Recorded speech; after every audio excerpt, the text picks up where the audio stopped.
আমরা একটু মন খুলে তাকবীর দিতে চাই, আমার বুকের ভিতরে খুব জ্বালা।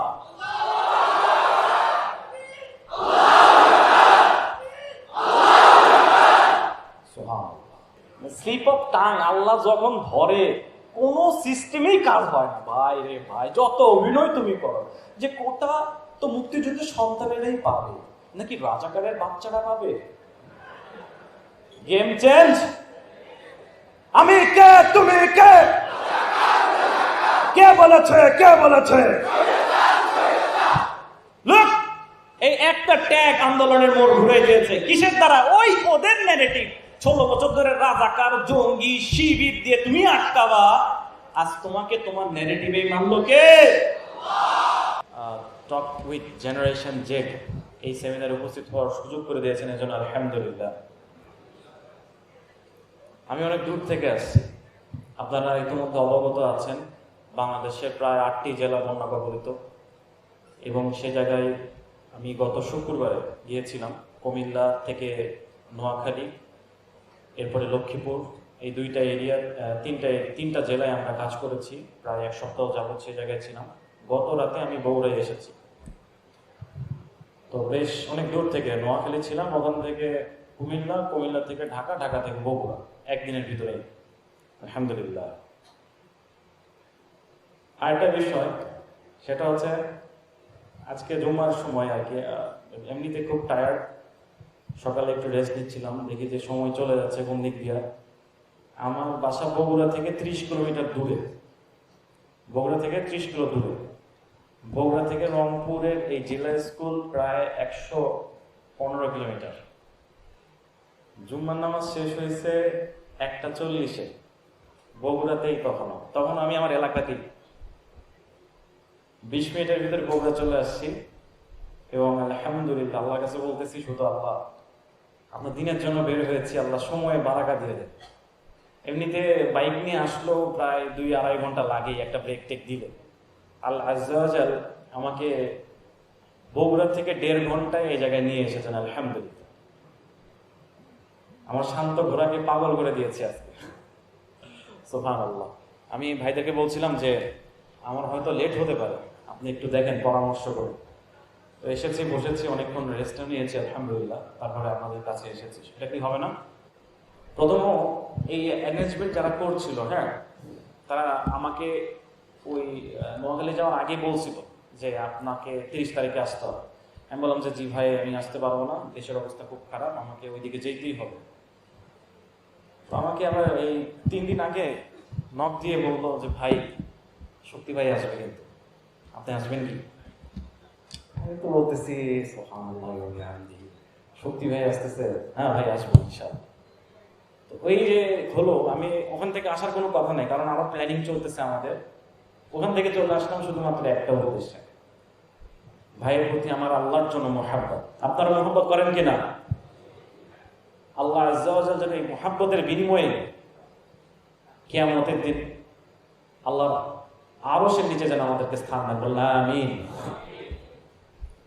আমার ওয়ার্ল্ড ভিউ এর কনসেপ্টটা পরিপূর্ণতা পায় শক্তি ভাইয়ের বই ডাবল স্ট্যান্ডার্ড থেকে। আগে দিনে ফিরেছি, প্র্যাকটিস করছি, নামাজ পড়ছি, সবই করছি, কিন্তু ওয়ার্ল্ড ভিউ এর যে বিষয়টা আমার কাছে সবসময় খটকা লাগে। সেকুলারিজমের সাথে, মানে সেকুলারিজমের স্টাইলগুলো খুব ভালো, হ্যাঁ এইভাবে চললেই হয়তো আমাদের ভালো হয়, কিন্তু না, ইসলাম আর সেকুলারিজমের ভিতরে যে বিশাল পার্থক্য, এই পার্থক্যটা মূলত আমাকে চোখে ধরিয়ে দিয়েছে শক্তি ভাইয়ের লেখা, সুবহানাল্লাহ। এবং বিভিন্নভাবে আমি তার লেখা থেকে অনুপ্রাণিত এবং অনেক অনেক ইনফরমেশন পেয়েছি আলহামদুলিল্লাহ। এমন একটা ইভেন আমার অনলাইনে বা দিনের কাজে আসার পেছনে অন্যতম ভূমিকা ছিল 2 জন ভাইয়ের। 2 জনকে আমি আল্লাহর জন্য মহাব্বত করি। এক শামসুল আমিন শক্তি ভাই, দ্বিতীয়ত আপনাদের রংপুরের আবু তোহা মোহাম্মদ আদনান ভাই। সুবহানাল্লাহ। আদনান ভাইকে যখন গ্রেপ্তার করা হলো, গুম করা হলো, এমত অবস্থায় এর আগে তিনি তার লেকচারে বলেছিলেন যে আপনাদের যে যে স্কিল আছে সেই স্কিলগুলো থেকে দিনের খেদমতে লাগান, আপনারা যেটাই ভালো সেটা দিয়ে আপনার দিনের কাজে লাগান। আপনার যদি অর্থ থাকে সেটা দিয়ে দিনের খেদমত করেন, আপনার যদি স্পিকিং ক্যাপাবিলিটি থাকে, কথা বলতে পারেন ভালো, সেটা দিয়ে দিনের খেদমত করেন, আপনি ভালো লিখতে পারেন, সেটা দিয়ে দিনের খেদমত করেন। যে স্কিল আপনার স্যুট করে আপনার সাথে, সেটা আপনি ইসলামের জন্য লাগান কাজে। এটা হচ্ছে টার্নিং পয়েন্ট। করোনার সময় বসে আছি আমি, কাজ কি? নিজের যে স্কিলগুলো আছে কাজেও লাগে। তো আমি আগে থেকে এক্সটেম্পোর স্পিচ বা অভিনয়ের দিকে একটু ছিল দিনের আগে আর কি। তো সেখান থেকে আর কি মঞ্চ নিয়ে আমার তেমন কোনো একটা ছিল না, যে কোনো পজিশনে যে কোনো মুহূর্তে কথা বলা যেত। এই পজিশন থেকেই আমি ভেবেছি যে আমার স্টাডিটা আরো বাড়াতে হবে এবং দিনের খেদমতে আমি এটাকে লাগাবো। আমি এডিটিং স্কিল আমার ভালো ছিল, মোটামুটি বুঝতাম এডিটিং, ভিডিওগ্রাফি। আমি ভেবেছি যে এটা থেকে আমি দিনের কাজ লাগাবো। ম্যানেজমেন্ট সিস্টেমটা আমার মোটামুটি ভালো ছিল। আমি চিন্তা করেছি যে প্রত্যেকটা মসজিদে মসজিদে দিনই প্রোগ্রাম ম্যানেজমেন্ট করব। এই সমস্ত বিষয়াদি আমি দিনের খেদমতে লাগিয়েছি। সুবহানাল্লাহ। আর এই ক্রেডিটগুলো কার? যার কাছে থেকে আমি ইন্সপিরেশন হয়েছি। তো প্রত্যেকটা ইফোর্ট এখনো যা যা করবো তার একটা জেরক্স কপি তার আমার মনে হয় চলে যাবে। সুবহানাল্লাহ বলেন। এই জায়গায় শক্তি ভাই আরেকটা কথা বলেছিল, আমার ভয় লাগতো দিনের কাজ করতেছি কখন কি হয়ে যায়, এই যে গুম হচ্ছে, এই যে খুন হচ্ছে, এই যে কারাগারে দিচ্ছে, রিমান্ডে নিয়ে নির্যাতন করছে, আয়না ঘরে বছরের পর বছর রাখতেছে, কোনো খোঁজ নাই, কি করা যায়? তখন শক্তি ভাইয়ের একটা স্ট্যাটাস, যখন জুলাইয়ের 21 সাল জুলাই আগস্ট মাসে এরকম যখন গুম হয়ে যায়, তখন একটা স্ট্যাটাস ছিল। এটা এখনো আমার পেজের কাভার ফটোতে দেওয়া আছে, আমার আইডি কাভারে একটা দেওয়া আছে, পেজের কাভারে একটা দেওয়া আছে। দুইটাই হচ্ছে আমার টার্নিং পয়েন্ট আমার ওয়ার্ল্ড ভিউয়ে। যে ইসলাম নিয়ে যেহেতু কাজ করি, সেহেতু স্বাভাবিক মৃত্যুর আশা করি না, উটের মতো শুয়ে মরতেও চাই না। আমার মৃত্যু হোক সেই শর্ট সার্কিটের মতো, আসহাবে উহদুদের মতো আমার সেই মৃত্যু হোক। আমার মৃত্যু যেন সেই তামানল হয়ে যায়। সুবহানাল্লাহ। মানে আমি এমন ভাবে মরে যাবো যেন আমার মৃত্যু নিয়ে লোকজন এমন ভাবে কথা বলবে যেন সেখান থেকেই তারা দিনের দিকে চলে আসে, ওই মৃত্যুটাই যেন ইসলামের দাওয়া হয়ে যায়। সুবহানাল্লাহ। এই কনসেপ্টটা আমাকে ফুললি, আমরা অফলাইনে কাজ করতাম, মানে সবার সম্মুখে আসবো না, আমার এলাকায় যে মানে যে সাহস আছে, আমার এলাকায় যে প্রভাব আছে, সেটা খাটিয়ে আমি আমার এলাকায় দিনের কাজ করবো। এটা লুকে লুকে করতাম। যখন এই সিচুয়েশনগুলো দেখি, তখন ওই যে হলো ওই মাসেই আমরা অনলাইনে পেজ ক্রিয়েট করে সেখানেই একদম সেখান থেকে তারপরে আমরা কার্যক্রম শুরু করে দেবো। এবং 1 মাসের ভিতরে আলহামদুলিল্লাহ আমাদের কার্যক্রমগুলো বাংলাদেশের আনাচে কানাচে ছড়িয়ে গেছে। সুবহানাল্লাহ। তারপর থেকে আলহামদুলিল্লাহ আমরা চলছি। তো এই পথ চলাতে অনেক অনেক বিষয় থাকে। আমি স্টিল এ লার্নার, আমি এখনো শিখছি, আমি এখনো জানছি, আমার ভুল ত্রুটি হচ্ছে। আমাকে একজন তালিবুল ইলম বলতে পারেন, ঠিক আছে? এটাকে আরেক ভাষায় আদর করে বলতে পারেন তালেবান, ঠিক আছে? মানে কি? ছাত্র। হয়েছে? বুঝি নাই? আচ্ছা, আমি যেখানে বলে দিই, হ্যাঁ, আমি রেডি করছি স্লাইড, হইলে জাস্ট শুরু করবো। আমি ওখান থেকে শুরু করছি। আজকের আলোচনার বিষয়বস্তু খুব সুন্দর করে আমি সাজিয়েছি। কি বিষয়বস্তু?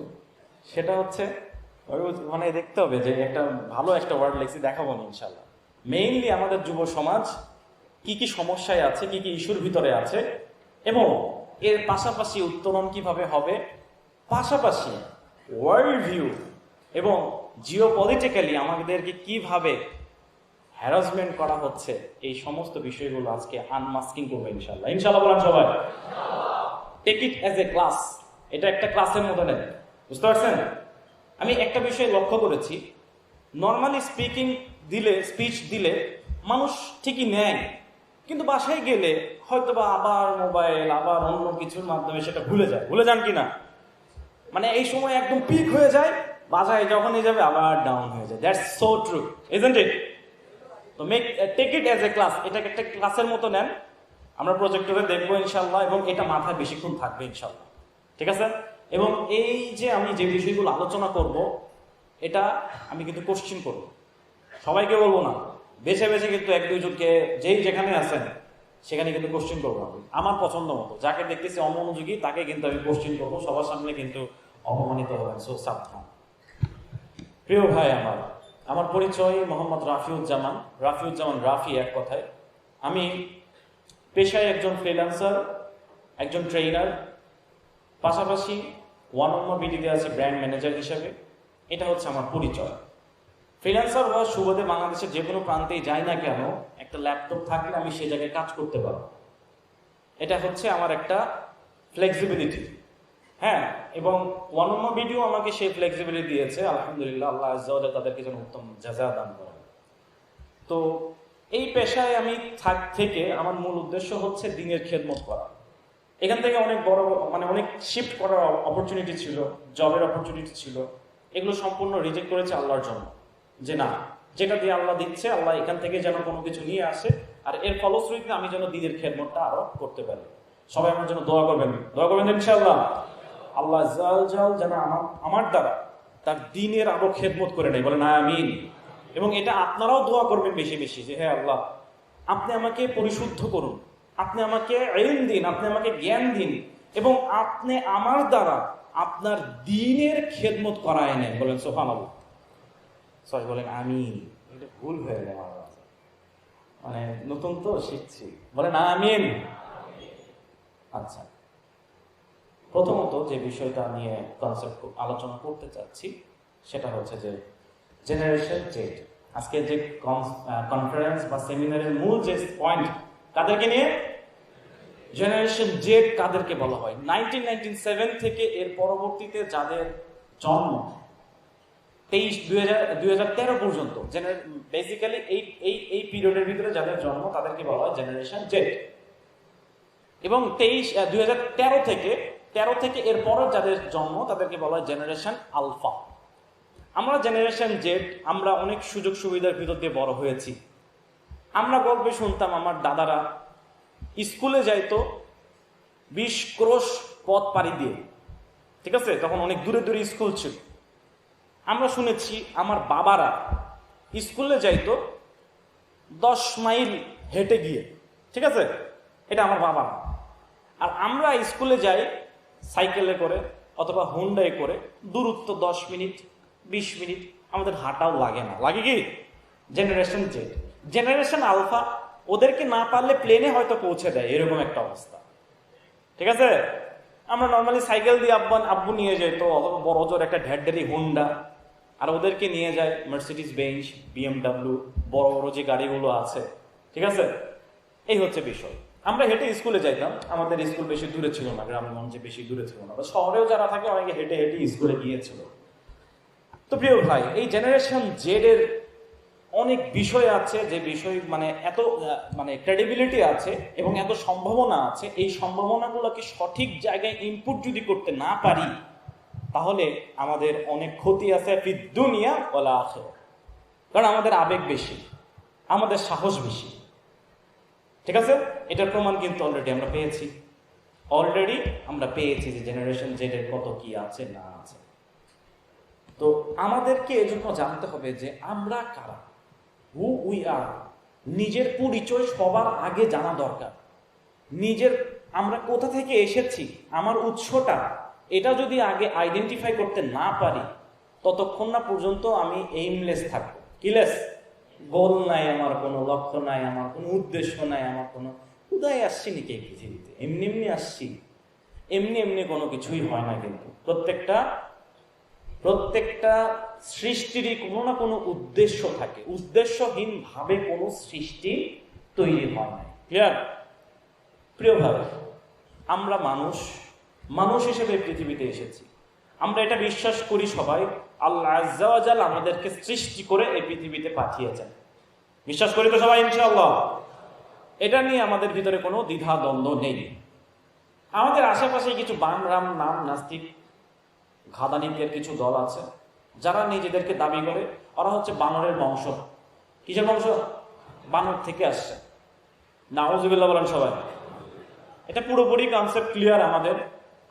আমাদের পিতা আদম আলাইহিস সালাম থেকে আমরা এই জায়গায় এসেছি। কুরআনুল কারীমে সূরা বাকারায় আল্লাহ আজ্জা ওয়া জাল বলছেন, আমি দুনিয়াতে খলিফা নিযুক্ত করতে চাই। কি নিযুক্ত করতে চাই? খলিফা। বলেন তো খলিফা মানে কি? প্রতিনিধি। একটা প্রতিনিধির কাজ কি? প্রতিনিধি, এলাকার যে জনপ্রতিনিধি আছে তার কাজ কি? জনগণের বিষয়গুলো, সরকার থেকে যে আদেশগুলো আসবে সেই আদেশগুলো যেন সে জনগণের ভিতরে প্রতিস্থাপিত করে, তাই তো? প্রতিনিধিত্ব করে। ক্লিয়ার? আল্লাহ আজ্জা ওয়া জাল আমাদেরকে খলিফা হিসেবে, প্রতিনিধি হিসেবে এই দুনিয়াতে পাঠিয়েছেন। দ্যাট মিনস আল্লাহ আজ্জা ওয়া জাল আমাদেরকে তার দ্বীনের, তার আদেশ অনুসরণ, তার যা কিছু রয়েছে সবকিছু এই জমিনে প্রতিনিধিত্ব করার জন্যই পাঠিয়েছেন। ফ্ল্যাশ লাইট গান চলে আসছেন, ঠিক আছে? তো এই হচ্ছে আমাদের বিষয়। এখন আমরা এসেছি, আর কি কি বিষয় আছে? আর বিষয় হচ্ছে যে আল্লাহ আজ্জা ওয়া জাল কোরআনে বলছেন, ওয়ামা খলাকতুল জিন্না ওয়াল ইনসা ইল্লা লিয়াবুদুন, আমি জিন এবং মানুষ জাতিদেরকে সৃষ্টি করেছি শুধুমাত্র আমার ইবাদত করার জন্য, আমার দাসত্ব করার জন্য। আল্লাহ ক্লিয়ার? আরেক জায়গায় আল্লাহ আজ্জা ওয়া জাল বলছেন, আল্লাযী খলাকাল মাউতা ওয়াল হায়াতা লিয়াবলুয়াকুম আইয়ুকুম আহসানু আমালা, আমি জীবন এবং মৃত্যু সৃষ্টি করেছি তোমাদেরকে পরীক্ষা করার জন্য যে কে আমলে সালেহের দিক থেকে উত্তম। আমাদের উদ্দেশ্য ক্লিয়ার? আমাদের সৃষ্টি করেছেন কে? সবাই বলুন আমার সাথে। আল্লাহ সৃষ্টি করেই কি ক্ষান্ত হয়েছেন, নাকি আমাদেরকে উদ্দেশ্য দিয়েছেন? উদ্দেশ্য দিয়েছেন কিনা? আল্লাহ আজ্জা ওয়া জাল যুগে যুগে এই পৃথিবীতে নবী রাসূল পাঠিয়েছেন। যুগে যুগে এই পৃথিবীতে কি পাঠিয়েছেন? নবী রাসূলগণ পাঠিয়েছেন। কিসের জন্য? আমাদেরকে পথ নির্দেশনা দেওয়ার জন্য, কিভাবে চলতে হবে, কিভাবে চলতে হবে সে অনুযায়ী। ক্লিয়ার? আমাদের উদ্দেশ্য ক্লিয়ার তো ভাই? আরেকটা বিষয়, আমরা কারা? আচ্ছা, আমরা বাঙালি, আগে বাঙালি না আগে মুসলিম? পরে কি? এক কথায় আমরা কি বাঙালি মুসলিম? ক্লিয়ার? অনেকে বলে আগে বাঙালি, মানুষের ভিতরে কোনো ধর্ম নিয়ে আসবেন না। ওই যে কি একটা ওয়ার্ড আছে, ভুলে যাচ্ছে ভাই। আরে একটা ইয়ে আছে না, যে কি ধর্ম যার যার উৎসব সভা সেটা ছাড়াও, মানে এমন ভাবে বিষয়টাকে বলে মানুষের কোনো ধর্ম নাই, আছে না? মানুষ মানুষই। এগুলো ওই যে সিনেমায় কিন্তু দেখায়। সিনেমার একটা কাহিনী বলি, আমার ছোটবেলায় একটা কথা, জানি না, ওই যে হিন্দু মুসলিম দুইজন ছেলে মেয়ে প্রেম করছে, বিয়ে দিতে হবে, কেউ মেনে নিবে না, সমাজের কেউ। তো কোত্থেকে কোনো একটা ওই যে বৃদ্ধ বয়স্ক একজন আসছে, এসে ছেলের হাত কাটছে, মেয়ের হাত কাটছে। দেখো এটা কি? লাল, দেখা দাও, আমাকে দেখাও হিন্দু কোনটা মুসলিম কোনটা, দেখাও। ওটা আবেগ ভাই, মানে এটা কোন কনসেপ্ট? এই কনসেপ্টে দুনিয়া চলবে? আইডিওলজিক্যাল কনসেপ্ট, বুদ্ধিভিত্তিক ওয়ার্ল্ডে এই কনসেপ্টে দুনিয়া চলে? আল্লাহ আজ্জা ওয়া জাল, রাসূলুল্লাহ সাল্লাল্লাহু আলাইহি ওয়াসাল্লাম বলেন, প্রত্যেকটা মানব শিশুই আল্লাহর দাস বা বান্দা হয়ে এই দুনিয়াতে আসে, ফিতরাতগতভাবে সে মুসলিম হয়ে আসে। তার পরিবেশ, তার পিতা মাতা, এরাই এই শিশুদেরকে মানে চুজ করায় যে এই কমিউনিস্ট হবে, এই সেকুলার হবে, এই হিন্দু হবে, বৌদ্ধ হবে না খ্রিস্টান হবে। কথা বলেন ঠিক কিনা? হয়েছে ভাই? এখানে না, একদম মনে যান, মনে যান, সব দেখায় না, আগে সব রিলিজ হয়ে যাবে। আজকের কনসেপ্ট মানে আজকে আমরা ইয়ে করবো, বিল্ডিং এ স্ট্রঙ্গার টুমরো, ইউথ নিয়ে কথা বলবো, মেন্টাল হেলথ নিয়ে কথা বলবো, এন্ড গ্লোবাল রিয়ালিটিস নিয়ে কথা বলবো ইনশাআল্লাহ। অলরেডি ফাউন্ডেশন পারলাম এটার জন্য। আচ্ছা যাই হোক, চেঞ্জ, আমি নেক্সট বললে আপনি চেঞ্জ করবেন, এটা বলছি, এটাও বলছি, মুসলিম আর বাঙালি, আবার জেনজি, এটাও বলছি। নেক্সট, আচ্ছা pause, remembering July 2024, the history, the revolution. আমরা নিজের চোখে যে রেভলিউশনটা সচক্ষে প্রত্যক্ষ করেছি সেটা কবেকার? এই জুলাইয়ের রেভলিউশন। আপনি 71-এর রেভলিউশন দেখছেন? আর কোন রেভলিউশন দেখছেন? আমাদের সচক্ষে কোন রেভলিউশনের সাক্ষী আমরা? আমরা এই জুলাই 24-কে যেভাবে জানি, যতটা জানি, যত গভীর থেকে জানি, ইঞ্চি ইঞ্চি, আমাদের পরবর্তী প্রজন্ম কি সেটা জানবে? আমরা চাইলে এক একজন এক একটা হিস্ট্রি বই লিখে দিতে পারি, দ্য রেভলিউশন অফ জুলাই 2024। কথা বলেন ঠিক কিনা? এই জুলাই 2024 আমাদের সমস্ত কিছুর মোড় ঘুরাই দিছে, এভরিথিং। এবং এই রেভলিউশনের জন্য চেঞ্জ করেন আমরা আজকে রিমেম্বার করবো the sacrifices of Abu Sayeed, Mugdho, Tanvir এবং আদার্স, যারা যারা আছে। আল্লাহ আজ্জা ওয়া জাল তাদেরকে যেন উত্তম জাযা দান করেন, আমিন। আল্লাহ আজ্জা ওয়া জাল যেন তাদেরকে শহীদি মর্যাদা দান করেন, বলেন আমিন। আমরা জানি না তারা কি কি নিয়ত নিয়ে ময়দানে নেমেছিল, তবে আমরা দোয়া করি আল্লাহ আজ্জা ওয়া জাল যেন বিন্দু পরিমাণও আল্লাহর সন্তুষ্ট নিয়ে যদি জালিমের বিরুদ্ধে হলেও যদি এই উদ্দেশ্যেও যদি এই মাঠে নেমে জীবন দিয়ে থাকে যারা মানে এই রেভলিউশনে জান দিয়েছেন, আল্লাহ আজ্জা ওয়া জাল তাদেরকে যেন শহীদি মর্যাদা দান করবেন আমিন। প্রিয় ভাই আমার, আমাদের সচক্ষে দেখা এই মৃত্যুগুলো, এবং আমরা জানি যে কোন কোন কনসেপ্ট, কোন কোন বিষয়গুলো আমাদেরকে এখান থেকে মানে একটা রেভলিউশনের দিকে নিয়ে গেছে, চেঞ্জ।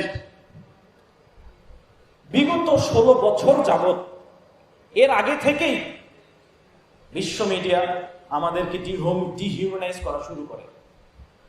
বিশ্ব মিডিয়া কি করে? আমাদেরকে ডিহিউম্যানাইজ করা শুরু করে। মুসলিমদেরকে তারা মাটির সাথে বিষয় দিতে পারলে, মানে সবকিছু মানে ল অনুযায়ী চলবে, but in terms of Muslim, যখন আপনি মুসলিমকে মারবেন, মুসলমানকে মারবেন, তখন কোনো ল লাগে না। ল লাগে তখন শুধু একটা ট্যাগ দিয়ে ডিহিউম্যানাইজ করে ওদের ন্যারেটিভ অনুযায়ী আমাদেরকে ধ্বংস করে। কথা বলে ঠিক কিনা?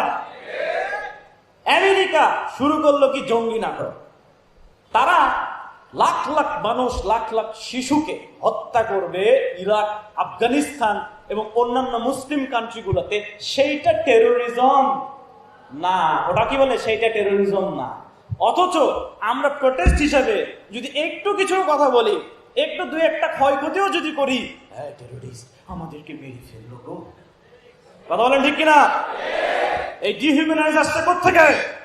সাপের মাথাকে। কথা ক্লিয়ার? তারপরে এই লেজ ধরেই ধীরে ধীরে এই ন্যারেটিভ, এক একটা ন্যারেটিভ আমাদের বাংলাদেশে প্রতিস্থাপিত হয়েছে, যেটা 16 বছরে আমরা দেখতে পাই। আমি দাড়ি রাখা শুরু করে দিয়েছি, দিনে ফিরছি, জঙ্গি হচ্ছে নাকি? টাকনুর উপরে কাপড় পরতেছি, দাড়ি রাখতেছি, আমাকে দেখে একটা বাসের একজন লোকের সাথে কথা কাটাকাটি, জাস্ট দুই একটা কথোপকথন হয়েছে, এই তুই তো শিবির করিস। কথা বলেন ঠিক কিনা? 17 বছরের কম বয়সী ফাইয়াজ, যাকে রিমান্ডে নেওয়া হয়েছিল, মনে আছে তার কথা? বাংলাদেশের জার্সি পরা। আজকে কয়েকদিন আগেই, গতকাল তার ইন্টারভিউ প্রকাশ হলো। তাকে বলা হচ্ছে, তুই যদি নামাজ পড়িস, টাকনুর রূপে কাপড় পরিস, তুই তো ছাত্র শিবিরের। এই ন্যারেটিভ দিয়ে আমাদেরকে ধ্বংস করছে কিনা? রাজাকার ন্যারেটিভকে ধ্বংস করছে কিনা? আমাদের মুখ চেপে ধরেছে কিনা বলেন? আমরা এই ডিহিউম্যানাইজেশনের ভয়ে মুখ খুলে তাকবীর পর্যন্ত দিতে পারিনি। কথা বলেন ঠিক কিনা? এরকম করা কথা আগে বলি নাই, রিসেন্টলি বলা শুরু করে দিয়েছে। আমরা একটু মন খুলে তাকবীর দিতে চাই। আমার বুকের ভিতরে খুব জ্বালা।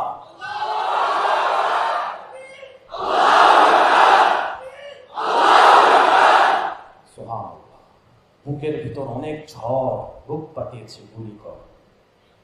এত জুলুম, এত আগ্রাসন, যেটা সহ্য হয়নি আমার। চলে যাসি, আল্লাহ আজ্জা ওয়া জাল কোরআনুল কারীমে বলেছেন যে কোনো জাতি যদি তার কোনো অবস্থান পরিবর্তন করতে চায়, সে যেন নিজের থেকে সে চেষ্টাটা করে। আপনারা কি করতেছেন? আলেম ওলামা কি করতেছে? এখন পর্যন্ত সারিয়ে আসতেছে না কেন? খেলাফতি হচ্ছে না কেন? কিছু করেন না ভাই, আপনারা কিছু করেন, কাজ হবে নাকি প্রত্যেককে মাঠে নামতে হবে? কথা বলেন। এই ন্যারেটিভ দিয়ে আমাদেরকে এই 16 বছর ধরে যে জালেম শাসক শোষণ করেছে, মুখ চেপে ধরেছে, কথা বলতে দেয় নাই, দুর্নীতির বিরুদ্ধে কথা বলতে দেয় নাই, আল্লাহর কি খেল, এই ন্যারেটিভেই তারা শেষ হয়ে গেছে। প্রমাণ দেখবেন 15-14 জুলাই, এটা অনেক জায়গায় বলছি, আমি আরেকবার বলতেছি, গেম চেঞ্জ আন্দোলন প্রথমে কি ছিল ভাই? কোটা আন্দোলন। কিন্তু ওই যে সাংবাদিক যখন প্রশ্ন করলো, এসে কি প্রশ্ন, তখন তৎকালীন প্রধানমন্ত্রী যে ভারতে গেছেন, ওখানেও বন্যা শুরু হয়ে গেছে। গুজরাটে নাকি গলিতে গলিতে কুমির ঘুরতেছে, মাটি থেকে আরো 10 ফিট 12 ফিট উঁচায় পানি আসছে। এখন আছে কিনা? আল্লাহ ছাড় দেন। তুমি একদিক দিয়ে ছাড়বা, আল্লাহ তো আছেন, আল্লাহ তো জানেন। জুলুম করবা, ডাইরেক্ট খেল দেখতে পাচ্ছ না পতন কিভাবে হচ্ছে? এই মালাউন্ডের পতন হবে একদিন ইনশাআল্লাহ। যারা আমাদের ফেনী 8টা জেলার মানুষদেরকে এই বাদ দেওয়ার মাধ্যমে ধ্বংস করেছে, তাদের পতন একদিন হবে ইনশাআল্লাহ। এবং আমরা জেনারেশন জেড এই পতনের বীজ বপন করে দেবো। বলবেন ঠিক কিনা? ওই একটু আগে তো সাংবাদিক জিজ্ঞাসা করছিল যে কোটা কে পাওয়ার বেশি হকদার। স্লিপ অফ টাং আল্লাহ যখন ধরে কোন সিস্টেমেই কাজ হয় না ভাই রে ভাই, যত অভিনয় তুমি করো যে কোটা তো মুক্তিযুদ্ধের সন্তানেরাই পাবে নাকি রাজাকারের বাচ্চারা পাবে। Game change. আমি কে তুমি কে, কে বলেছে কে বলেছে? লুক, এই একটা ট্যাগ আন্দোলনের মোড় ঘুরে গিয়েছে কিসের দ্বারা? ওই ওদের ন্যারেটিভ। 16 বছর ধরে রাজাকার জঙ্গি শিবির দিয়ে তুমি আটকাবা, আজ তোমাকে তোমার ন্যারেটিভে মানলো কে? আল্লাহ আযজা ওয়া জাল্লার জন্য বলছেন ওয়া মাকারু ওয়া মাকারাল্লাহ ওয়াল্লাহু খায়রুল মাকিরিন। ওরাও কূটকৌশল করে, ওরাও প্ল্যান করে, এদিকে আল্লাহও প্ল্যান করেন এবং আল্লাহ নিজেকে বলছেন ওয়াল্লাহু খায়রুল মাকিরিন, আল্লাহ সর্বোত্তম কৌশলী। কথা সুবহানাল্লাহ বলেন। ভাই দেখছেন change. Clean your head generation Z. এত বছর যাবত মাথার ভিতরে যা দিছে, দাড়ি রাখা যাবে না, টুপি রাখা যাবে না, দাড়ি রাখলে তোমরা দূরে সরে গেছো।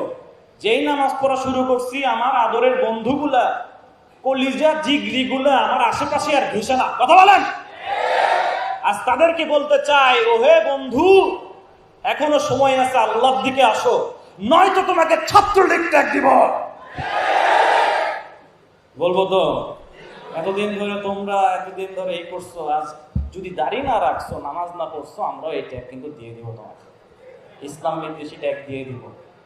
গোসল করা না করা টিমের ভিতরে তোমাকে দিয়ে দিব।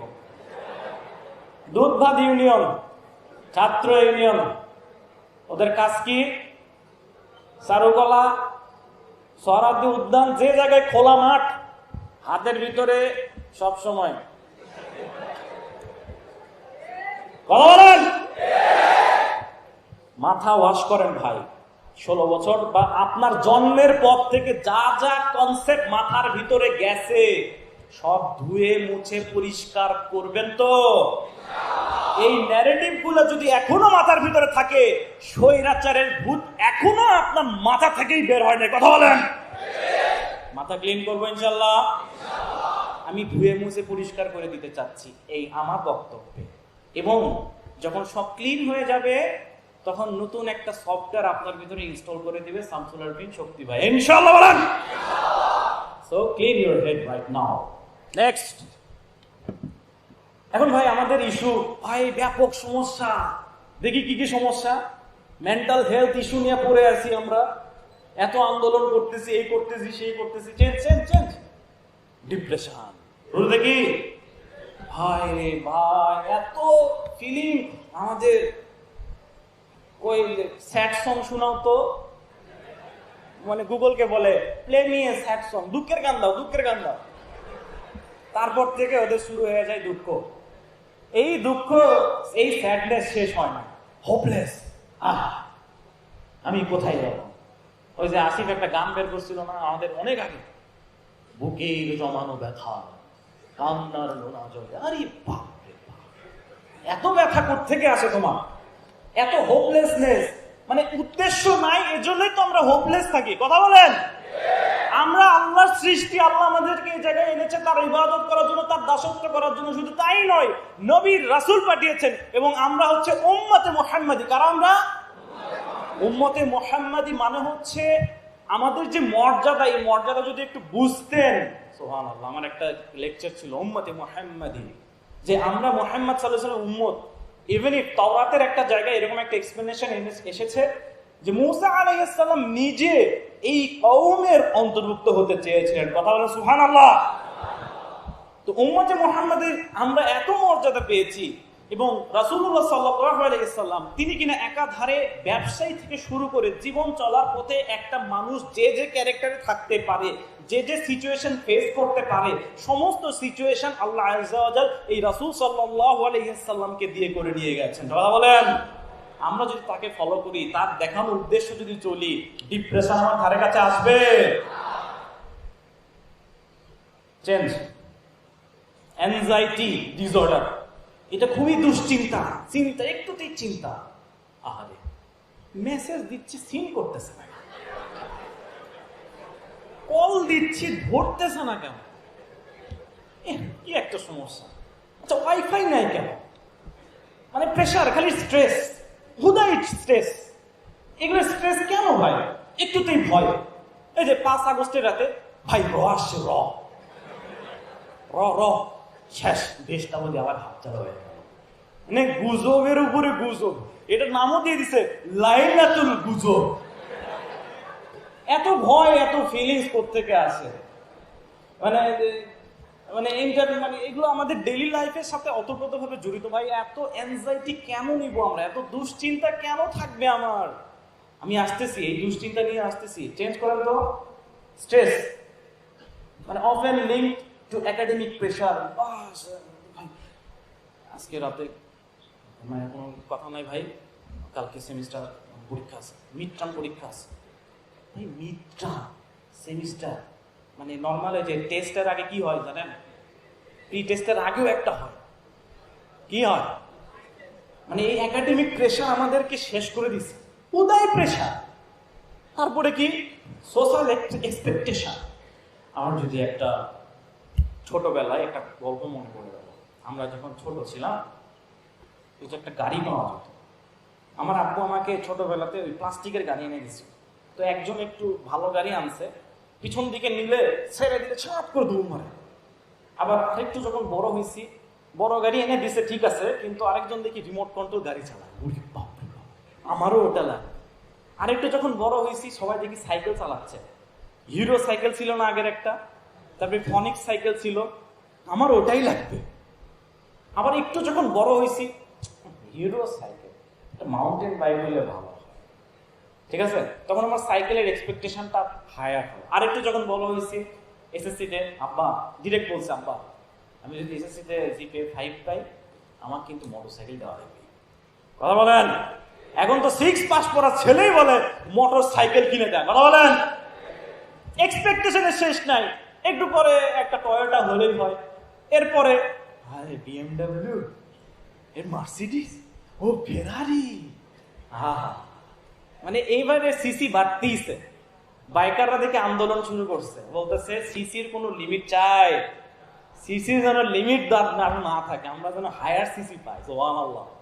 আমার এক্সপেকটেশনই শেষ হয় না, সোশ্যাল এক্সপেকটেশন। একতলা বাড়িতে ভালো আছি, 2 তলা 3 তলা না করলে কেমন জানি হয়। পাশের জন 2 তলা করছে, ওকে ডিজাইন থাকবো, একটু বাড়াতে হবে নাকি? এই সোশ্যাল এক্সপেকটেশন গুলো আমাকে এক্সট্রা স্ট্রেস দেয়। ট্রানজিশন এন্ড ইন্ডিপেন্ডেন্স, এই যে পরিবর্তন হওয়ার যে প্রবণতা, আমিও তার মতো হতে চাই, আমিও এর মতো হতে চাই, এই স্ট্রেস গুলো আমাকে ধ্বংস করে দিচ্ছে। এর জন্য যে কনসেপ্ট মানে যে বিষয়টা আমাদের দরকার সেটাও বলতেছে। আরেকটা প্রবলেম জেনে নিন, চেঞ্জ সোশ্যাল প্রেশার, যেটা আমি বলতেছিলাম ভাই, আরেকটা চেঞ্জ করেন তো। এই সোশ্যাল প্রেশার নিয়ে বলবো, লোকে কি বলবে, কি বলবে ভাই? আমি আমার বাবার সাথে, আমার বাবা আমাকে চালায়, আমি জিপিএ 5 পাই নাই, আমার মা বলে পাশের পাশের লোক কি বলবে। কথা বলেন। তুই যদি ভালো রেজাল্ট না করিস, আমি মানুষের সামনে লোক দেখাবো কিভাবে? এই রেজাল্টটাই স্টাক হয়ে যাচ্ছি। তুই যদি ভালো জায়গায় চান্স না পাস, আমি মানুষের সামনে মুখ দেখাবো কিভাবে? বা আমারই চিন্তা হচ্ছে আমার ফ্রেন্ড সার্কেল আমি মুখ দেখাবো কিভাবে? কথা বলেন। এই লোকে কি বলবে, এই চিন্তাটা আমাদেরকে স্ট্রেস দিচ্ছে কিনা? স্ট্রেস দিচ্ছে। চেঞ্জ আমার আরো চাই, আমার এটা দিয়ে হচ্ছে না। একটা ফোন আছে যেটাতে কথা বলা যায়, ইয়ে করা যায়, কিন্তু মেমোরি বেশি না, পাবজি খেলা যাচ্ছে না। আব্বা এটা আপগ্রেড করতে হবে, এটা কি চালায়? কথা বলেন। আমার আরো চাই, যা হচ্ছে সেটা খারাপ, আমার আরো চাই। এই আরো চাই প্রবণতাটা মোটামুটি সবার ভিতরেই আছে। আমাদেরকে এই চেঞ্জিংটা আনতে হবে, ঠিক আছে?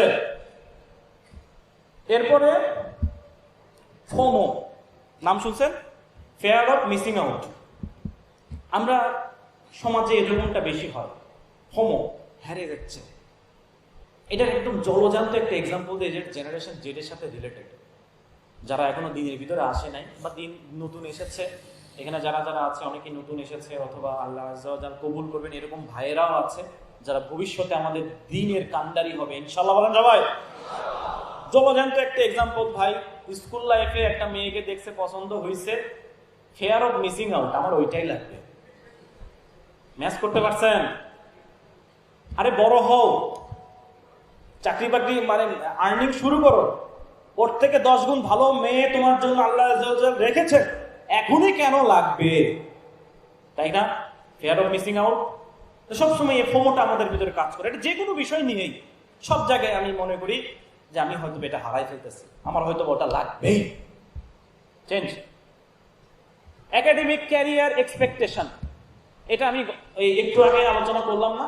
এটা দেখো, কলোনিয়াল পয়জন নিয়ে আমি আরো বিস্তারিত কথা বলবো। জাস্ট একটু মনে করে রাখেন, এই একাডেমিক ক্যারিয়ার এক্সপেকটেশন, এইটার মূল যে কনসেপ্ট, মূল যে কার্যক্রম যেটা দ্বারা হয়েছে, সেটা এই কলোনিয়াল পয়জন।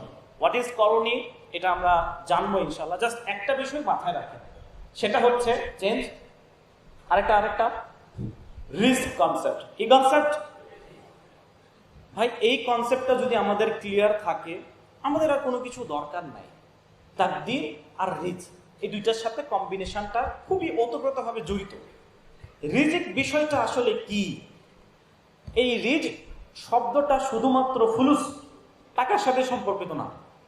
এরকম একটা ভিডিও ছিল মক্কায়, আল্লাহ আযজা ওয়া জাল্লার এই যে কাবা শরীফের সামনে দাঁড়িয়ে একজন দোয়া করতেছে, একটা আফ্রিকান, ইয়া রব ফুলুস ফুলুস ফুলুস, ইয়া রব আল্লাহ আমাকে টাকা দেন টাকা দেন। মানে ওর টাকা দরকার, এবং সে মক্কার সামনে যে দোয়া করতেছে। সুবহানাল্লাহ। কোন দোয়া, মুমিনের কোন দোয়া আল্লাহ অপূর্ণ রাখেন না। হয় এখানে দেন, অথবা এই দোয়ার মাধ্যমে তার কোনো বিপদ দূর করে দেন, অথবা এই দোয়াটা প্রিজার্ভ করে রাখেন জান্নাতে নেওয়ার জন্য। এরকমও হাদিস এসেছে যে এইরকম যাদের দোয়া কবুল হয় নাই, জান্নাতে গিয়ে তারা বলবে, ইস আমার এই দোয়াটা কেন কবুল হলো, আমার এই দোয়াটা কেন দুনিয়াতেই কবুল হলো, ইস এগুলো যদি বাকি থাকতো। সুবহানাল্লাহ বলবেন না সবাই? এইরকম আক্ষেপ হবে তাদের সেই জান্নাতে গিয়ে। প্রিয় ভাই, এই রিস্ক কনসেপ্ট আমাদের ক্লিয়ার হওয়া খুবই জরুরি। আমাদের রিজিক নির্ধারিত হয়ে গেছে আমাদের এই দুনিয়াতে আসারও 40,000 বছর আগে। এটা হাদিসে এসেছে কিনা জানেন কিনা? এই যে রিজিক নির্ধারিত হয়ে গেছে, দ্যাট মিনস যা আমার কাছে আসার তা আসবে, যা আমার থেকে যাওয়ার তা যাবে। আমার কাছে যা আসার তার বিন্দু মাত্র পরিমাণ বেশি আসবে না। ক্লিয়ার? এখন দুইটা মুদির দোকান, পাশাপাশি দুইটা মুদির দোকান, এখন এরা নিজেদের সেলস বাড়ানোর জন্য প্রতিযোগিতা শুরু করে দিচ্ছে। আমি একদম জলজান্ত এক্সাম্পল ভাই, সত্য কথা। আমি এরকম আমাদের গ্রামে আছে, আপনাদের বাজারেও আছে, দুইটা মুদির দোকান একসাথে। তো একটা মুদির দোকানে গেছি, আমি মাঝে মাঝে ওখান থেকেও কিনি। আমি চেষ্টা করি সবার দোকানে একটু একটু যাওয়ার জন্য, কেনাকাটা করার জন্য। তো আমি যখন ওই দোকানে গেছি কেনার জন্য, ভাই ভাই কিন্তু সুদ খায়। কি বলেন ভাই? আমার কিন্তু সুদ খায়, 1 নাম্বার সুদ খোর। সুবহানাল্লাহ। ভাই তোমার প্রতিবেশী বিজনেস করতেছে, let them do their work. তোমার কাছে যা আসবে ওর কাছেও তাই আসবে। ওর নামে বদনাম করে, ওর নামে কথা বলে, ওর নামে ক্লিক লাগে, ওর ব্যবসা বন্ধ করে তুমি কোনোদিন উঠতে পারবে না। পারবে? আমাদের রিজিক নির্ধারিত, তার মানে কনসেপ্ট ক্লিয়ার। আমার কাছে যা আসার আসবে, আমার থেকে যা যাওয়ার যাবে। এটা থেকে কোনো আর কোনো রিস্ট্রিকশন আছে? তার মানে আমি যতটুকুই পাবো, যতটুকু আল্লাহ লিখে রেখেছেন, আমাকে শুধুমাত্র ওই জায়গাগুলোতে যেতে হবে যেটা আল্লাহ বলছেন, তোমরা সালাত আদায়ের পরে আল্লাহর জমিনে ছিটিয়ে পড়ো, আল্লাহর জমিনে ছড়িয়ে ছিটে যাও, রিজিক তালাশ করো। ক্লিয়ার ভাই? রিজিক কনসেপ্ট। রিজিক মানে শুধু টাকা পয়সা না, রিজিকের ভিতরে সুখ শান্তি রয়েছে, রিজিকের ভিতরে সম্পদ রয়েছে। এরকম একটা কোশ্চিন করেছিল আব্বাসির হাফিজাউল্লাহ, এনায়েতুল্লাহ আব্বাসি হাফিজাউল্লাহ। ওখানে ইয়ে করে না, হ্যাঁ এরকম একটা কোশ্চিন ছিল যে আফ্রিকার লোকজন কেন এত অভুক্ত থাকে, ওদের কি আল্লাহ রিজিক দেয় না? অথচ রিজিকের কনসেপ্টটা তারা ক্লিয়ার নাই, যে না খেয়ে আছে তার মানে কি রিজিক নাই? না, এরকম না। আফ্রিকার ভিতরে যে পরিমাণ স্বর্ণ মজুদ আছে, এই স্বর্ণ এটাই তো রিজিকের ভান্ডার। এখান থেকে ফ্রান্স থেকে শুরু করে, জার্মানি থেকে শুরু করে এরকম কিছু কলোনি দেশ, তারা এই সম্পদগুলো উঠে নিয়ে নিজে এখন লাভালাভি করতেছে। কথা বলেন ঠিক কিনা? চেঞ্জ ভাই। জবফোবিয়া, এটা আমাদের এই যুগে, আমাদের এই জায়গায় অন্যতম বড় একটা মানে সমস্যা। ভাই জব করতেই হবে ভাই, এই কনসেপ্টটা একদিনে আসে নাই। ধীরে ধীরে আমাদের দেশের লিটারেচার, আর্টিকেল, ওই যে সম্পাদকীয়র পাতা, প্রথম আলোর মতো কিছু গুন্ডা, কালো দালাল, ভারতের দালাল, এরকম আরো কিছু মিডিয়া, আমেরিকান মিডিয়া যারা কমিউনিজমের ভক্ত, কমিউনিজম ভিতরে ভিতরে লালন করে, সেকুলারিজমের একদম পিওর মুরিদ, এরা এই কনসেপ্টটা আমাদের ভিতরে ঢুকাই দিছে, যেটা আসছিল কিনা কলোনিয়াল পিরিয়ড থেকে। ব্রিটিশরা কখনোই চাইতো না আমরা এন্টারপ্রেনারশিপ করি, আমরা বিজনেস করি। তারা সবসময় চাইতো যে তোরা ব্যবসা করবি কেন, তোরা আমি কেন যে তোরা ব্যবসা করবি কেন, তোরা হচ্ছে চাকরি করবি, আমাদের আন্ডারে চাকরি করবি, মোটা মোটা টাকা কামাবো আমরা, তোরা ব্যবসা করবি কেন। এই চিন্তাটা ব্রিটিশরা আমাদের ভিতরে দিছে। এই জন্য এটা ধীরে ধীরে ধীরে ধীরে আসছে যে জব করে 15,000 টাকার স্যালারি হলেও মেয়ের বাবা তার সাথেই বিয়ে দেবে। কথা বলেন। মাদারীপুরে গেছি, এক ভাই, সত্য ঘটনা, মুরগির ব্যবসা করে, মাসে 30,000 টাকা কামায়। ভাই বিয়ে করছেন জিজ্ঞাসা করছিলাম আমি, বলে না ভাই মেয়ে পাচ্ছি না। কেন, কি সমস্যা? বলে মেয়ে পাই কিন্তু মেয়ের বাপ তো রাজি হয় না। কেন? কই বলে যে জামাই মুরগিওয়ালা, এটা কেমন কি? 30,000 টাকা হালাল ব্যবসা করে কামাচ্ছে প্রতি মাসে, এইটা দায় না, এইটা কোনো ইয়ে না। 15,000 টাকা কামায় আর তল দিয়ে ঘুষের টাকা নিয়ে হালাল হারাম কামায়। ওই বাবাদের এইরকম জামাই দরকার। কথা বলেন। তাহলে কি বাবাদের পরিবর্তন হওয়া দরকার কিনা? হালাল ব্যবসা যদি মুড়ি মাখে, মুড়ি বেচেও, এই যে জেলা স্কুলের সামনে বলেন, পায়রা চত্বর বলেন, সে জায়গায় যদি একটা নর্মাল স্ট্রিট ফুডের দোকান দিয়েও যদি মাসে 30,000 টাকা বা 20,000 টাকাও যদি আসে, হালাল টাকা, এই জায়গায় বারাকা আল্লাহ দিয়ে দেবেন। কথা বলেন। ভাই বারাকা কি? বারাকা অন্যরকম একটা জিনিস, যে এটার এই যে কনসেপ্টটা, আমি নর্মালি 2.5 ঘন্টা লাগে রংপুর আসতে, সে জায়গায় আমি 1.5 ঘন্টায় আসছি, এটাই বারাকা। কথা বলেন। কেউ 1 কোটি টাকা, লাখ লাখ টাকা মাসে কামাই, তার দিলের ভিতরে সুখ নাই, শান্তি নাই, তার আরো চাই। কিন্তু একটা রিক্সাওয়ালা 10,000 টাকা মাসে কোনো মতে কামায়, তার সংসারে গিয়ে দেখবেন কোনো প্রকার কোনো ক্লেইম নাই। দেখছেন কে? এই জিনিসটা কি? বারাকা। ভাই হালালের ভিতরে উত্তম বারাকা রয়েছে। চেঞ্জ করেন। যুব সমাজদের অন্যতম আরেকটা সমস্যা, সেটা হচ্ছে অ্যাডিকশন। What is addiction? আসক্তি। আসক্তি মানে হচ্ছে যে কোনো বিষয়ের প্রতি অতিরিক্ত ধ্যান, জ্ঞান, অতিরিক্ত অর্থ বলেন, অতিরিক্ত চিন্তা বলেন, অতিরিক্ত মনোযোগ বলেন, অতিরিক্ত মাত্রাতিরিক্ত দুনিয়াবি বিষয়ের প্রতি যখন এরকম কোনো কিছু দেখা যায়, দুনিয়াবি বিষয়, এইটাকে বলবো কি? আমরা কি বলবো? আমাদের সমাজের রন্ধে রন্ধে অ্যাডিকশন গাঁট বেঁধে আছে। চেঞ্জ করেন। সিগারেট, দ্য বিগিনিং, এটাতে আমার একটা ভিডিও আছে। আমরা সমাজে অ্যাডিকশন হওয়ার অন্যতম মূল কারণ সেটা হচ্ছে সিগারেট। এই জিনিসটা অ্যাডিকশন মূলত আসলে হচ্ছে ডোপামিন নামক একটা হরমোন থেকে। ডোপামিন নাম শুনছেন? এটাকে বলা হয় হ্যাপি হরমোন। কি হরমোন? Happy hormone. এটা যখন আমাদের শরীরে আসে, আমরা একটু হ্যাপিনেস পাই, একটু ভালো লাগা কাজ করে। এটা আল্লাহ যে বিধিবিধানগুলো দিয়েছেন ওই অনুযায়ী যদি যাই, ডোপামিনের লেভেল থাকবে ব্যালেন্স, এবং যে মজাটা আমরা পাবো সেটা হবে পশ, নট ছাপড়ি। ক্লিয়ার? পশ। এই পশ ডোপামিন গুলো নিতে যদি চাই, সেটা ইসলামকে ফলো করবো। কিন্তু এরকম কিছু ছাপড়ি মার্কা, যে বিড়ি টানতেছি মনে হচ্ছে যে আমি সিনেমার হিরো, এগুলো আমাদেরও ইয়ে না। মুভিতে এগুলাই দেখায়, নায়ক যখনই এন্ট্রি নিবে মুখে একটা সিগারেট। এগুলো দেখছে কিনা জেনারেশন জেড? এগুলো দেখায় আমাদেরকে কি বলাচ্ছে? যে সিগারেট খাইলে মনে হচ্ছে হিরো হয়ে যায়। আসলে সিগারেট খাইলে সে জিরো। বলেন। সিগারেট যে খায় সে কি? সিগারেট যে খায় সে কি? নিজের ক্ষতি নিজে করব। আল্লাহর এত সুন্দর আমাকে শরীর দিয়েছে, আমরা কি কখনো এদিকে যাব? বলেন। এই যে নেশাটা শুরু হয় এটা থেকে। এটা খাওয়া ধরে প্রথমত মনে করে হিরো, মনে করে যে সিগারেট যদি খাই তাহলে আমাকে একটু মাচো মাচো মনে হবে। গায়ে কিচ্ছু নাই, টানতে টানতে এইরকম হয়ে গেছে। দেন সে সিগারেট মুখে দিয়ে নিজেকে মনে করে আমি এলাকার বাদশা। কে কি বলবে, বেশি কথা বলছিলাম। এটা হচ্ছে কি? বিগিনিং বলি আমরা, একদম শুরু। এর থেকে শুরু করে ড্রাগ অ্যাডিকশন থেকে শুরু করে অন্যান্য যত বড় নেশার স্তর আছে, সেটা সবচেয়ে বেশি হয়। চেঞ্জ। তারপরে চলে যায় ড্রাগস, সিগারেট থেকে শুরু হয়, নেক্সটে চলে যায় ড্রাগসের দিকে। সে ট্রাই করতে চায়, কারণ সিগারেটের যে ডোপামিনটা থাকে এটা তার জন্য, তার শরীরের জন্য সয়ে যায়, তখন সয়ে যায়, একই জিনিস, একই ডোপামিন। তো ওরা মনে করে যে ওদের কনসেপ্ট একটাই, ভাই দেবদাস দেখছেন নি, একটু কষ্ট পাইছি, কি খাবো, আমার অনেক কষ্ট, এই কষ্ট নিয়ে আপনি কিভাবে বেঁচে থাকবো বলো। এই জন্য সিগারেট খেয়ে নিজেকে মেরে ফেলতে চায়। কথা বলেন। মেয়েকে প্রপোজ করছে, মেয়ে রিজেক্ট করছে, মাতাল হয়ে গেছে, দেবদাস হয়ে গেছে, ড্রাগস নেওয়া শুরু করছে। এই সমাজে আছে কিনা? এদেরকে কিভাবে বুঝাবেন, ভাই রিজেক্ট করছে, আল্লাহ আরো আছে আমাদের জন্য, একটা দিয়ে না হলে 4টা পাবো আরো, তারপর কিসের চিন্তা?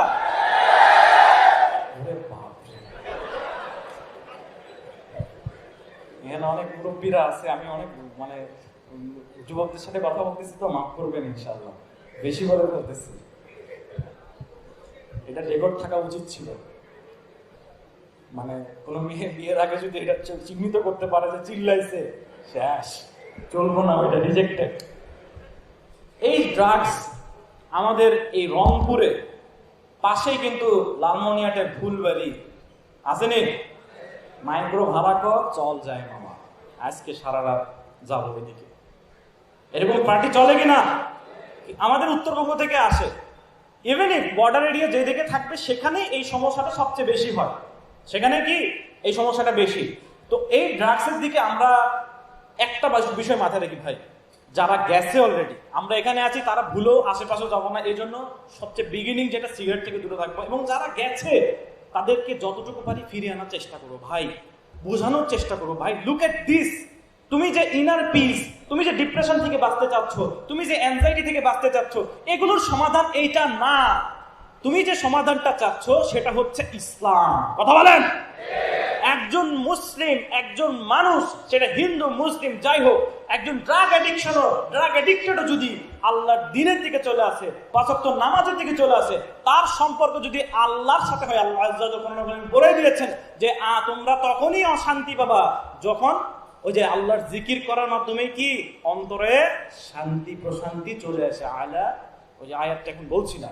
তো ড্রাগ হচ্ছে ডিস্ট্রাকশন, এটা আমাদের ছিন্ন বিচ্ছিন্ন করে দেয়। আমি মনে করি প্রত্যেকটা রিহাব সেন্টারে এরকম ইসলামিক যারা রয়েছে ওলামা কেরামদের বলবো, আপনারা রিহাব সেন্টার তৈরি করেন, এটা ভালো একটা দাওয়া মাধ্যম হবে। কারণ ইসলামের যে থটস, ইসলামের যে থিঙ্কিং পলিসি, এইটা যে কোনো অ্যাডিক্টেডকে অতি সত্বর এখান থেকে রিকভার করবে এবং তাকে পরিপূর্ণ দ্বীনের দিকেও নিয়ে আসবে। কথা বলেন। এই আইডিয়াটা ইমপ্লিমেন্ট করা জরুরি কিনা? ওলামা কেরামদেরকে কাছে আমি মেসেজ দিতে চাই, আপনারা এটা একটু ভেবে দেখবেন, একটু চিন্তা করে দেখবেন। এতদিন হাত পা বাঁধা ছিল, অনেক কিছু করতে চাইছেন, অনেক বিষয় নিয়ে এগোতে চাইছেন, কিন্তু হয়তো পারেন নাই। বাট এখন সাময়িক যে স্বাধীনতাটা পেয়েছেন, এই স্বাধীনতাটা কাজে লাগান। কথা বলেন। Next, porn the silent killer. এটাকে বলি আমি সাইলেন্ট কিলার। এটা ধীরে ধীরে আমাদেরকে শেষ করে দেয়। লুক, এইটা থেকে বাঁচার একটা ওয়ে আছে। আজকে থেকে একটা কথা মাথায় রাখবেন, আমি পুরুষ, কি পর্ন আমার পুরুষত্ব নষ্ট করে। কথা বলেন। হস্তমৈথুন, মাস্টারবেশন আমার পুরুষত্ব নষ্ট করে দেয়। আমার যে অ্যাবিলিটির কারণে মেয়েদের সামনে আমি বুক উঁচু করে দাঁড়াবো, সেই অ্যাবিলিটি যদি নষ্ট হয়ে যায়, ভাই আর কিছু লাগবে? তখন আর কিছু কাজে আসবে? লাখ লাখ টাকা থাকলে কাজে আসবে? এজন্য নিজে আল্লাহ যে সম্পদ, আল্লাহ যে শক্তি আপনাকে দিয়েছেন, সেটা প্রিজার্ভ করুন। অযথা বেজায়গায় সেটাকে ইমপ্লিমেন্ট করবেন না। ক্লিয়ার? হালাল ভাবে করুন। যা কিছু দেখতে মন চায় হালাল ভাবে দেখবো। দুনিয়াতে যদি না পাই, জান্নাতে যাইলে পাবো। কথা বলেন। এরকম অনেক আকাঙ্ক্ষা থাকে মনের ভিতরে, ইস এটা যদি করতে পারতাম, হারাম জিনিস, ইস আজকে যদি পার্টি করতে পারতাম, ইস ওরা কি সুন্দর নাচিচ্ছে, মঞ্চের উপরে নাচ গান করতেছে, আমিও যদি একটু ওই গানের তালে তালে নাচতে পারতাম। ভাই এরকম হয় না? ইচ্ছা হয় কিনা? জেনারেশন জেড যেহেতু ভাই, আমাদেরকে সোসাইটি, সমাজ, আমাদের মিডিয়া এভাবেই আমাদেরকে নিয়ে এসেছে, এখান থেকে আল্লাহ আযজা ওয়া জাল্লা আমাদেরকে দ্বীনের দিকে এনেছে। তো এইরকম যখনই এই চিন্তাগুলো মাথার ভিতরে আসবে, কথা একটাই, সেটা হচ্ছে এই জায়গায় না, জান্নাতে যেয়ে আমরা মজা করবো। কথা বলেন। তো এই জায়গাটা আমরা কখনোই যাব না। আল্লাহ আযজা ওয়াজাল সবসময় আমাদেরকে দেখতেছেন, তার সামনে এরকম কাজ সিসি করাই যাবে না ইনশাআল্লাহ। ঠিক আছে? উসমান রাদিয়াল্লাহু আনহু নিজের হাঁটুর কাপড় পর্যন্ত উপরে তুলতেন না, এতটা লজ্জাশীল ছিলেন তিনি। কেউ ছিল না ঘরে, তারপরও তিনি হাঁটুর কাপড় উপরে তুলতেন না, আল্লাহ দেখতেছেন তাকে। সুবহানাল্লাহ। এরকম থিঙ্কিং প্রসেসগুলো আমাদের ভিতরে নিয়ে আসতে হবে। Next, gaming. আমি যে জেনারেশন, অ্যাকচুয়ালি জেনারেশন জেড, আমাদের আরেকটা অ্যাডিকশন, সেটা হচ্ছে গেমস অ্যাডিকশন। কি অ্যাডিকশন? বাপরে বাপ, লাখ লাখ টাকার পিসি বানায়। একজন এসে বলছে, ভাই 2 লাখ টাকার পিসি বানাইছি ভাই। কি হচ্ছে, কি করো ওটাতে? ফ্রিল্যান্সিং শুরু করছো? কয় লাখ টাকা মাসে আসতেছে? 2 লাখ টাকা তুমি এক জায়গায় ইনভেস্ট করছো উইথ জিরো প্রফিট, জিরো। ভাই আবার টাকা দিব কেন? গেমস খেলবো ভাই, গেমসের জন্য পিসি বানাচ্ছি। এই গেমস গুলো বর্তমানে ইলুমিনাটির সমস্ত কনসেপ্ট, ডার্ক ওয়ার্ল্ডের যা কিছু আছে, আইডিওলজিক্যালি আপনাদেরকে ধ্বংস করে দেয়। মাথায় আছে? এখানে যারা পিসি গেম খেলেন না তারা বুঝতে পারবেন না, যারা পিসি গেম খেলছেন এর মধ্যে তারা বুঝতে পারবেন। এখন প্রত্যেকটা গেম 18+ করে দিয়েছে। প্রত্যেকটা গেমের ভিতরে এমন এমন আইডিওলজি পুশ করা হয় যেটা টোটালি স্যাটানিজম, প্যাগানিজম এর বাহিরে না। পাবজি খেলেন নাকি? খেলছিলেন, সামহাও একদিন খেলছিলেন, ফ্রি ফায়ার খেলছিলেন, এগুলো সেম কালচার, সেম থিং।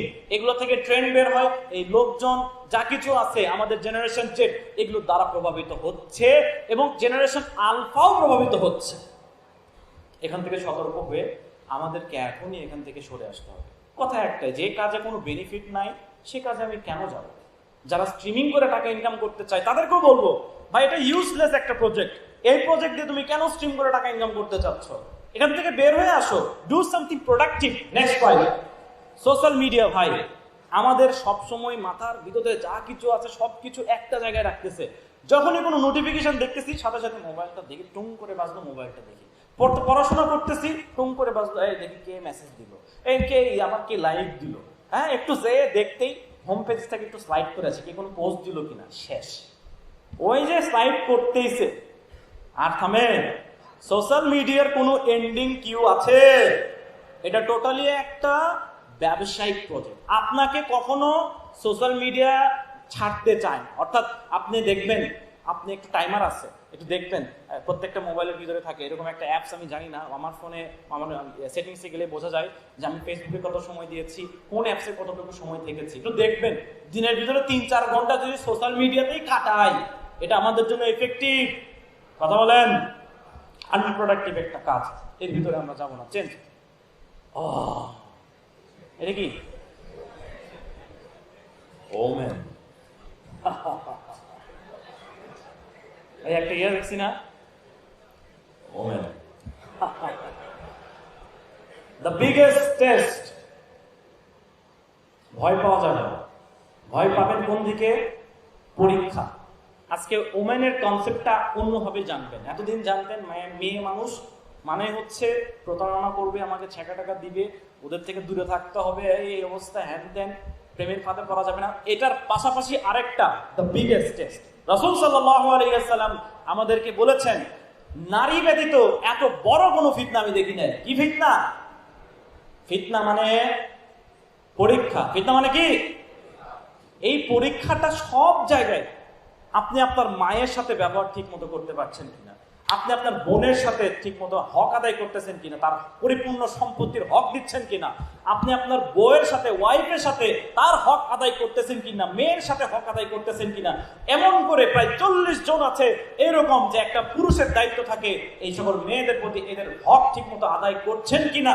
এই জিনিসটা কিন্তু সবচেয়ে বড় পরীক্ষা। ক্লিয়ার? ভাই আমরা যুবক, আমরা জেনারেশন জেড, এখানে যারা যারা আছি অবিবাহিত ম্যাক্সিমাম। সো এই জিনিসটা আমাদেরকে একটু বুঝতে হবে। এইটার পাশাপাশি আরেকটা জিনিস বুঝতে হবে যেটা আমি স্লাইডে অ্যাড করতে ভুলে গেছি, সেটা হচ্ছে সেক্সুয়াল বিহেভিয়ার। একদম টোটালি ফ্র্যাঙ্কলি বলছি, আমরা যেরকম খাবার খাই, প্রতি 3 বেলাতে আমাদের খাবার দরকার হয় আমাদের শরীর চলানোর জন্য। আমাদের আরেকটা চাহিদা আছে, সেটা হচ্ছে সেক্সুয়াল চাহিদা। এটা খাবারের মতো। তবে হ্যাঁ, এই চাহিদা মেটানোর জন্য আল্লাহ আযজা ওয়া জাল একটা নির্দিষ্ট সময় দিয়েছেন। গাছে যখন ফল ধরে, একদম শুরুতে ছোট যখন ফল হয়, ওই ফলটা যেরকম আপনি খাবেন না, খেতে চাবেন না, যদি বিকৃত মনে হয় এই খাবো, বিকৃত মনের কথা বলতেছি, মেইনলি ফল যখন পেকে যাবে তখন আপনারা খাবেন। ঠিক তেমনি এই সেক্সুয়াল চাহিদা, ডিজায়ার গুলো যখন আপনার সময়ে আসবে, ওই সময় ছাড়া অন্য কোনো সময়ে খাওয়া যাবে। যদি আঠার শুরুতেই থাকে ওটা খেয়ে মজা পাবেন। আল্লাহ আজ্জা ওয়া জাল বিধান সেট করে দিয়েছেন, নারী কিভাবে দেখবো, নারী মানে মেয়েদের সাথে আমরা কিরকম বিহেভিয়ার করবো, এটার বিধান সেট করে দিয়ে আল্লাহ আজ্জা ওয়া জাল বলছেন, ওয়ালা তাকরাবুজ জিনা ইন্নাহু কানা ফাহিশাতান ওয়া সাআ সাবিলা। তোমরা জেনা ব্যভিচারের আশেপাশেও যেও না। এটা একটা পরীক্ষা, ওমেন দ্য বিগেস্ট টেস্টের ভিতরে একটা। জেনা এটার আশেপাশেও যেটা আল্লাহ আজ্জা ওয়া জাল বারণ করেছেন, ইন্নাহু কানা ফাহিশাতান ওয়া সাআ সাবিলা, নিশ্চয় এটা অশ্লীল ও মন্দ কাজ। নিশ্চয় এটা অশ্লীল ও মন্দ কাজ। এটা কে বলছেন? আল্লাহ আজ্জা ওয়া জাল বলছেন। ঠিক আছে, এখন আমি কিভাবে করব যে হালাল ওয়েতে বিবাহের মাধ্যমে জীবন সঙ্গী চুজ করব এবং সেভাবে আমাদের জীবনটা পরিচালিত করবো এবং সেক্সুয়াল ডিজায়ার মেটাবো। আমি এর আগে বলছিলাম যে আল্লাহর বিধান ছাড়া অন্য জায়গায় কোনো যদি যায়, সে জায়গায় শান্তি পাবো, বারাকা পাবো। বরঞ্চ আল্লাহর বিধান ছাড়া এভাবে গেলেই ওই যে অপ্রিয়া বুকের জমানো ব্যথা, ডিপ্রেশন, অ্যাংজাইটি, স্ট্রেস যা কিছু আছে সবকিছু আপনাকে ঠেকে ধরবে। কথা বলেন। এজন্য যুবক ভাইদের বলছি, জেনারেশন জেডদেরকে বলছি, আমার মাথা ফ্রেশ করার জন্য, আমাকে সঠিকভাবে চলার জন্য যে জিনিসটা সবচেয়ে বেশি দরকার সেটা হচ্ছে বিয়ে। ক্লিয়ার? এখানে যারা যারা আছি নিয়ত নেন, আজ থেকে 2 বছর বা 3 বছরের ভিতরে সবাই বিয়ে করবো বলে নিয়ত নেন। বলেন ইনশাআল্লাহ। 3 বছরের ভিতরে বা 2 বছরের ভিতরে নিজের আর্নিং সোর্স তৈরি করবেন। চাকরিমুখী চিন্তা ভাবনা না করে হালাল উপায়ে ব্যবসা শুরু করবেন। মুড়ি বেচা হলেও টাকা কামাবেন, তবে আপনার টাকার যেন থাকে। বিভিন্ন স্কিল ডেভেলপমেন্ট অনেক বিষয় দিয়ে আছে, সবকিছু করে টাকা জমায়ে মেয়ের বাবাকে যে প্রপোজ করবেন, আমি আপনার মেয়েকে বিয়ে করতে চাই, করবেন তো ইনশাআল্লাহ? এই ওই হোটেলের চিপায়, তারপরে রিক্সার চিপায় ঝোপঝাড়ে যাবেন? পুরুষ মানুষ বুক ফোলায় বইয়ের হাত ধরে ঘুরে বেড়াবেন। কথা বলেন। আল্লাহ যে বিধান দিয়েছে সে বিধান অনুযায়ী আমরা চলবো। বলেন ইনশাআল্লাহ। প্রিয় ভাই, আমার আরো অনেক স্লাইড ছিল, আর চেঞ্জ করবেন না, আমি এখানে শেষ করে দিচ্ছি আর কি। আল্লাহ যদি সুযোগ দেয় কখনো আবারও আপনাদের সামনে আসা হবে। রংপুর বেশি দূরে না, রংপুর ইতিমধ্যে আমার আসা যাওয়া করতে আসা যাওয়াই করতেছি। সুতরাং যখন সময় হবে আবার চলে আসবো ইনশাল্লাহ। যখন ভালো লাগতেছে না আবার চলে আসবো। ঠিক আছে, আপাতত ভালো থাকবেন সবাই, আবার কখনো দেখা হবে। এখন হচ্ছে আসরের সালাত হবে ওই মসজিদে। যাদের যাদের ইস্তেঞ্জা দরকার এটা আপনি বলে দিবেন। আচ্ছা ঠিক আছে, আমি এখানে শেষ করছি। ভালো থাকবেন সবাই, আমার জন্য দোয়া করবেন, ভুল ত্রুটিগুলো মাফ করে দিবেন। ওয়া আখিরু দাওয়ানা আলহামদুলিল্লাহি রাব্বিল আলামিন ওয়া আসসালামু আলাইকুম ওয়া রাহমাতুল্লাহি ওয়া বারাকাতুহু। সুবহানাল্লাহি ওয়া বিহামদিহি।